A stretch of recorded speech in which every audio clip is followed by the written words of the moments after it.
Pop Lovers México.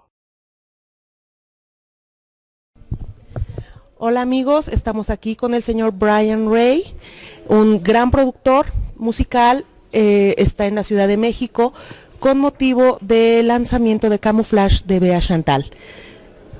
Welcome to Mexico City. Thank you very Welcome much. to this project. We are really pleased to have the chance to talk to you.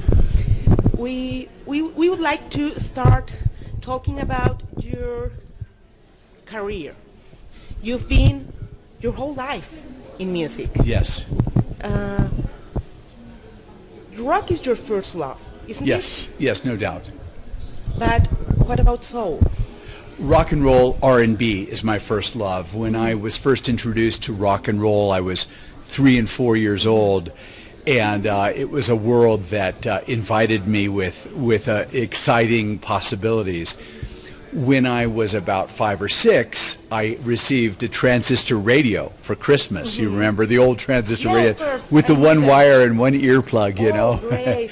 And those little ones. a little transistor radio. Yeah. I'm older. No. I knew it because my mom had one. Yes. And we love to that she borrowed sometimes. Yes. But it's just a borrow. I want that one back to me.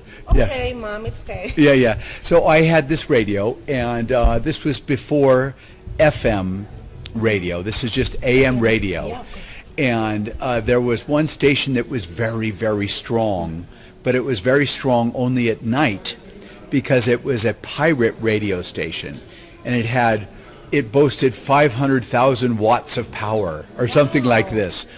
And it was from Tijuana, Mexico. And it was radio station XERB. And in the daytime, it was Mexican radio. Of course. And in the nighttime, it turned into a pirate radio station, and the DJ was this little-known man who was named Wolfman Jack, who would go on to be very, very famous broadcaster and DJ, and he was playing soul music. So that's when I fell in love with all the black R&B and blues music, and that's all he played. A little bit of white stuff here and there, but it was R&B. And at a very early age, 6 years old, 5 years old, I recognized that this was the real deal, and that a lot of the pop music was a little bit light, a little bit counterfeit, you know, but this was the real stuff. Yeah, so R&B and Great. blues. I Yeah. think it's great, the chance to choose a life way from early years. I was given, It's amazing. it was a gift to find this one radio station on my transistor radio. It opened a world. I used to stay in bed and listen to it under the sheets at night. Wolfman Jack, "Ow!" You know, he had this call with the echo, and in my imagination it was another world, you know. What about your first guitar? My first guitar was also from Tijuana, Mexico. I have so much Mexico in my roots. I'm not kidding. Yeah, well, So the distance it's pretty close. yeah, I never thought about it this way, but okay. My brother was given a Gibson guitar, and he was given guitar lessons to learn. My older brother, and he learned for about 2 weeks. And every time he'd come home from his lesson, I'd say, "Stephen, show me what you learned," and he'd show me what he learned. And he was very, nice and generous to show me. I was 8 years old. And after 2 weeks, I had passed him up and was playing all day, every day on the This is guitar. a gift. But it wasn't my guitar. Yeah. And so about a year or two later, my oldest sister, who had also shown me Elvis Presley and Little Richard, came back from Tijuana, Mexico with just a little $5 guitar, and it was mine. This one was mine. It was a nylon string guitar, and I started to cry. Such a wonderful gift. It was nothing next to the Gibson, but to Yeah, me of it was course. better because it was mine. Of course. So that's all I played for the first few years. It's such a great history. Yeah, well, it's my history. Of course. No one can change that. When you recognize that you can create music, not just play it, but create music? As soon as I learned to play chords, my first song I learned was Gloria by Them. Van Morrison and Them, Yeah. that band. And as soon as I learned those 3 chords, that's all that's in the song, 3 chords, you can create a million other songs. I mean, so much rock and roll used only those 3 chords, or maybe a different 3 chords. Of course.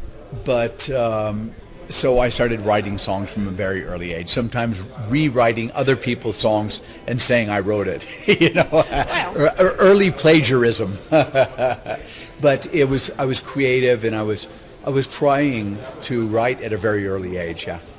It's amazing. Sometimes not with very good results, but I was trying. And you've been creating music since then. When you are involved in this creative process, Yeah. is fun for you? Oh, or yeah. is so much pressure? It is usually fun. There's a little bit of pressure because you sometimes, if you want something to come and you want something to be great and you're looking for an idea and it's not coming quick, you feel a little frustrated. But that's all a part of it's a part of the process. Frustration, then breakthrough, and then failure, then success. And then if you're writing with someone else, there's the added dynamics of compromise, but you compromise in order to come up with something maybe better than you would if you were alone. So it's fun. I love to write with a partner, and I love to write alone it's too. It's about a personal seal with the Yeah. creation. Yeah. You have your personal seal, and your music, even if you've been working with such a great artist like McCartney or Etta James, that's another story. But you create your music with your own seal. When you hear it, it's not about, oh, it sounds like McCartney. No, it's your seal. Yeah. Are you conscious when you are creating that you do not want your music looks like this or that artist that you worked with before? No, I never ever think about consciously not making it sound like something else. I naturally gravitate towards the roots that I have. I achieve a result, hopefully, that's a result of all of my training, all of my roots. If Etta James shows up in my song somewhere, or if Paul McCartney does, it's not because I tried to, it's just because there's such a huge part of my soul and my upbringing that you can't help it. You can really not run from your roots. You are a accumulation of everything you've taken in that you loved. If you loved progressive rock when you were a kid, if you loved King Crimson, you're not going to sound like the blues. It's a two different world. It's a Germanic music versus a Latin-based and African-based music. It's really two different worlds, and they don't cross very often. You can't change your roots. So I'm just come out with what it is I was raised with. When you are looking a new project and you are turning your head and you choose an artist to collaborate, because you have now the chance to choose, not to be chosen, but to choose which work do you want to do. Right. What is your criteria? How do you analyze, or what is your basic points to choose someone To work collaborate with? To collaborate Well, with? for me, it's really about having similar roots, similar, not exactly the same, but similar, where there's still room to bring something new because you're bringing different roots, but also somebody who's fun to write with, someone who's fun to hang with, or create with, or just play music with. In the case of my latest project, it's called The Bayonets, and my writing partner with that is a man named Oliver Lieber, who is himself a great songwriter, producer, and instrumentalist, multi-instrumentalist. And he's very creative and very good with lyrics. So we find ourselves bouncing off each other. One will bring most of the music and one will bring most of the lyrics, or we switch roles. It really doesn't matter. There is no one way to write. It's just a process, and you're in a room trying to achieve something magical, trying to pull a star out of the sky that lasts forever that you can show somebody. Yes, of course. It's a fun process, and it's hard to quantify. It just You is what it enjoy is. that It's part of the it's project. very, very fun. It's like it's a bit of magic, you know. What do you Paul says you're visited by music. You're visited by the muse. You know, she comes to you Yes. and shows you something, and your only job is to record that. You Yes. know, it's a fun. It's like catching do the hard butterflies. work. Yes. It's like, whoo, there went one, woo. You know, it's Oh, like, where was it? not that you want to catch a butterfly. You course. want it to keep flying free. But sometimes some ideas just flew over away. Sometimes you miss the idea. I don't know. It's, yeah. When you choose a new artist like Bea, what are you looking for? Well, in the case of Beatrice Chantal, she chose me. I saw on music on Twitter that she had done a TV interview where she had expressed that she loved my solo music, and I didn't believe it when a friend said, "Oh yeah, she says you're her favorite artist." I went, "Oh yeah, she's probably talking about Paul," and you're confused.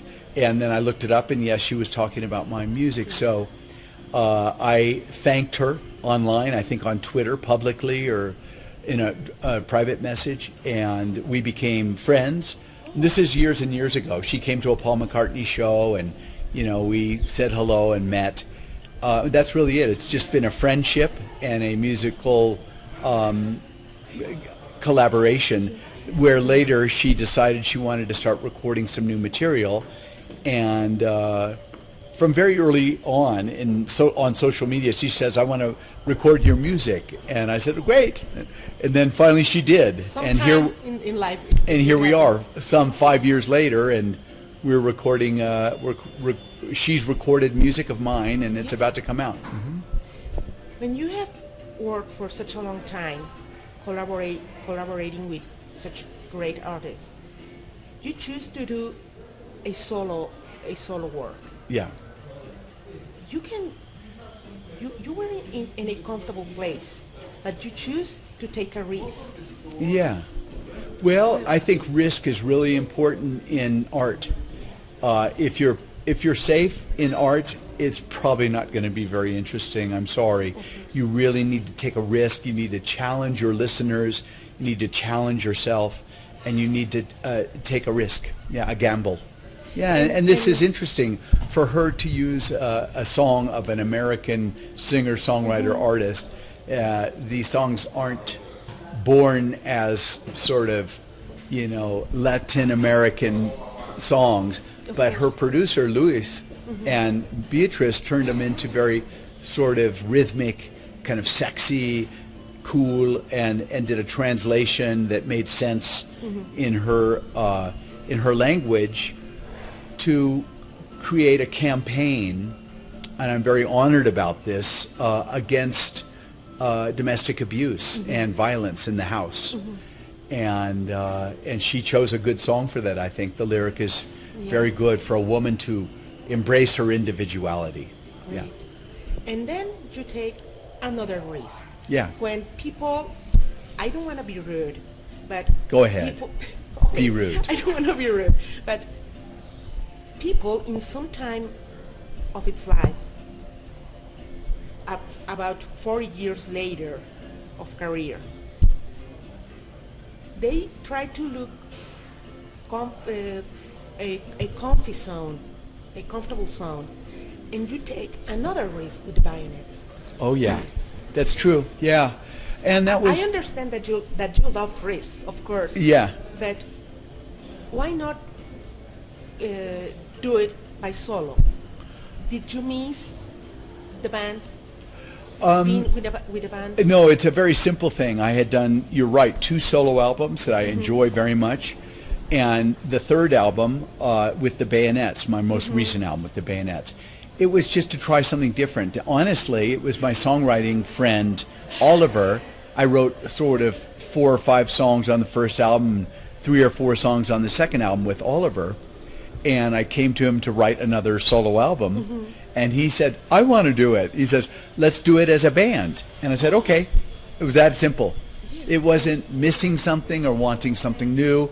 It was simply really to make my songwriting partner happy and try something different as a risk, another risk.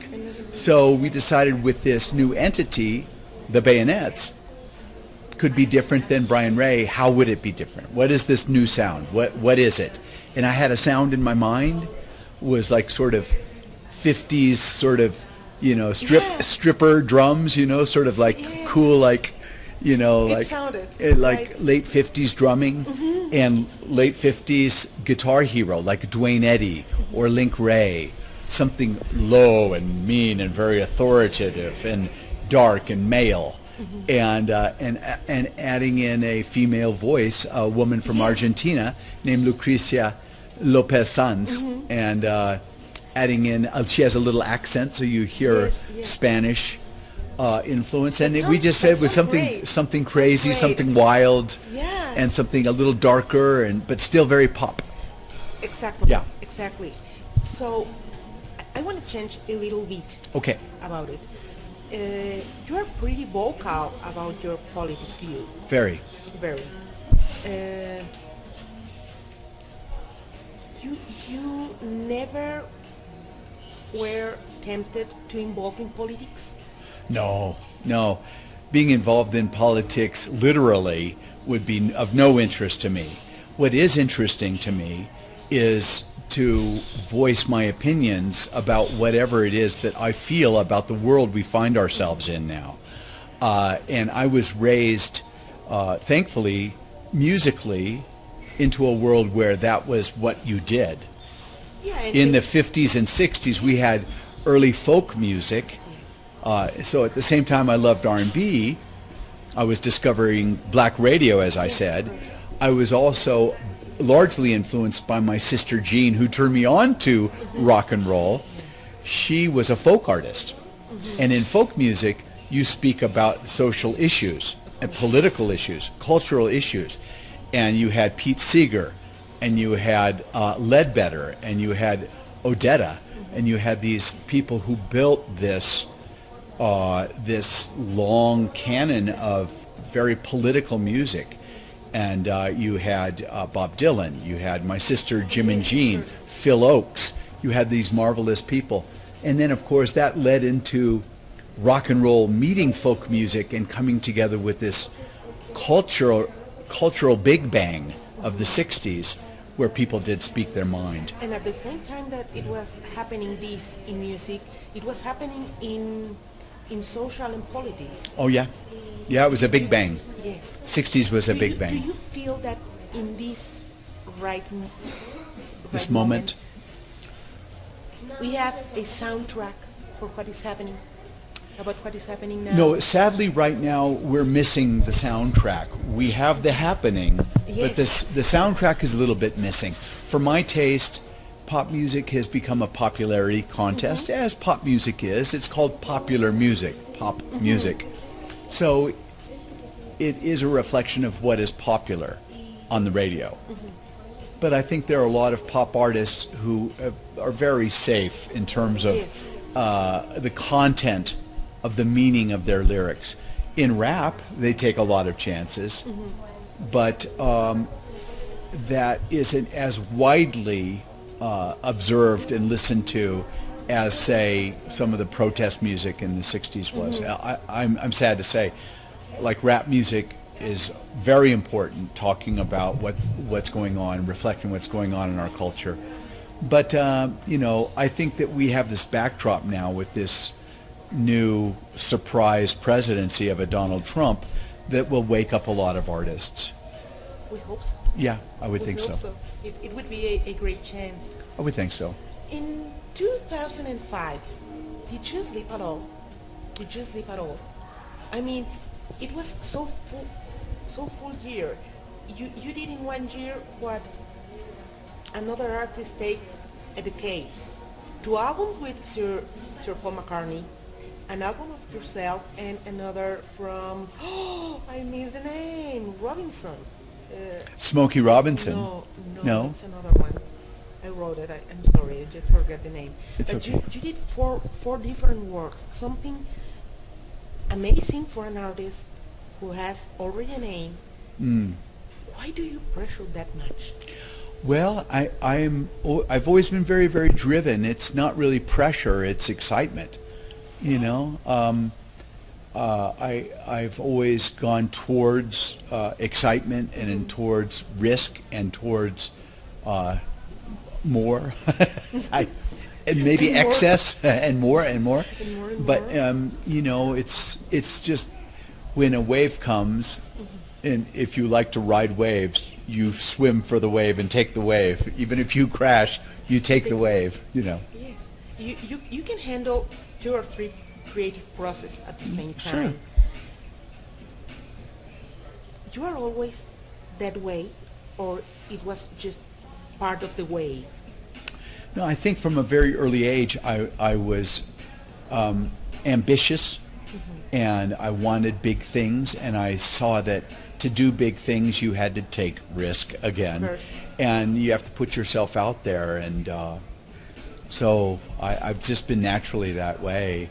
I don't really see it as too much or racing. I'm just doing what's in front of me. You just enjoy the process. Yeah. I was reading the credits in your first solo album, Yeah. Mundo Magneto, Yeah. and it was amazing. It was such a party when you were recorded. Yeah, it was. And that's what I wanted to create. You know, for me, I could have recorded a solo album much earlier, but my taste in music and music recording and music production, it's a little expensive. I want to do it with real musicians in a great studio, with a great engineer, with a great mixing engineer, and a very good mastering engineer, and good artwork. I want it to feel really quality, really high quality, and I know that costs money.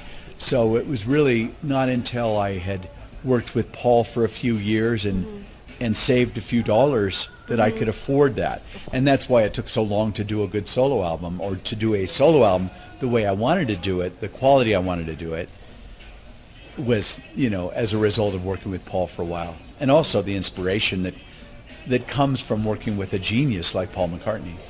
What did you enjoy more, the creative process or the stage? Oh, they're such different things. I think it's important to have it's like having a meal that's just a protein. You know, you want to have a few more things on your plate. And I've always liked a few things. I'd like to be a producer. I like to be a writer. I like to be on stage. I like to sing.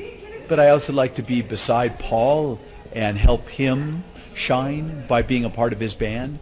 So it's all equal to me. There's no one that's better than another. It's all a part of a big meal, you know, a big life. It's such an interesting life. Thanks, yes. I'm so impressed. Yeah, when I'm surprised. Yeah, of course. You've done in a life what takes people 2 or 3 lives to do. Yeah. And you have no reason to stop because you are doing so great. Yeah. And we are so thankful that you gave us the chance to talk to you. Thank you so much. And do you want to add something about I would just this say moment? to anyone who's watching, and any new songwriter artists that are out there, and younger musicians, what I often say is, every opportunity that is available, whether it's an open mic night at a little club where you jam the blues, or an audition with somebody that maybe you don't think is that good, or maybe it's an audition with somebody you think is too good and you're afraid, you say yes to everything until you get so busy you can't say yes anymore. And you just have to say yes and do the things that come your way and work hard. Yeah. Well, thank you so much for your time. Thanks. But mainly, thank you so much for your music. Thank you so much. It's been such a wonderful experience in my life. Have the chance to talk to you. I'm so thankful. It's my honor. Thank you very much. The honor Thank is all you. mine. Oh, thank you. That's Thank you great. so Thank much. you. Gracias, amigos. Él fue el señor Brian Ray para Pop Lovers. Muchas gracias.